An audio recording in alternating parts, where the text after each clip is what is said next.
For the major assessment, I went hiking with my family at a nearby state park. Along the way, we found many examples relating to EDT 182. The rock in these pictures is pitted on top. The pitting was most likely caused by the lichen and moss that is observed on the top of the rock. The lichen can break down rock chemically, which I believed caused this pitting. A piece of the side and underside of the rock is jagged and appears to be missing pieces. This might be caused by water getting into cracks in the rock and then repeated freezing and thawing. The water freezes in the cracks and expands to make the cracks bigger and deeper until eventually pieces fall off.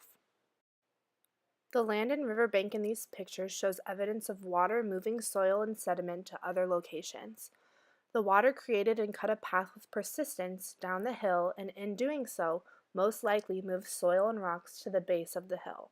More than likely, this crevice path will increase in size as time passes.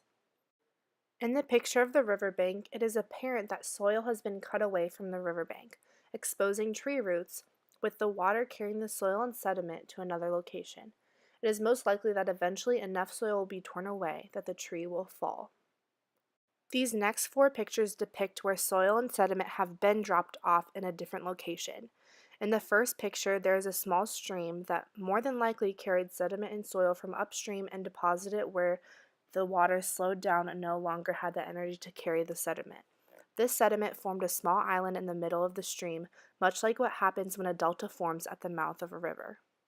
The second picture was taken along the edge of flat farmland located closer to a large river. With all the rain in the past few days, the water more than likely overran the banks of the river and went into the floodplain. The water carried sediment from the powerful floodwaters and deposited soil onto the surrounding land, where it adds rich nutrients to the soil. The last two pictures were taken where a man-made spillway was created. Along one side of the spillway, rocks have slid down the hill and have been deposited at the base of the hill. In the rock wall, you can observe the layers of rock and how the top part of the rock wall juts out farther than the rock underneath it. More than likely, these layers at the top will eventually fall down and join the rocks at the bottom. The chemical and physical changes that take place to non-living things in our environment contribute to the quality of life and enhance the life of living things.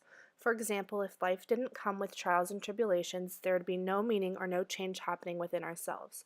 Difficult situations make a person who they are and grow with every challenging circumstance.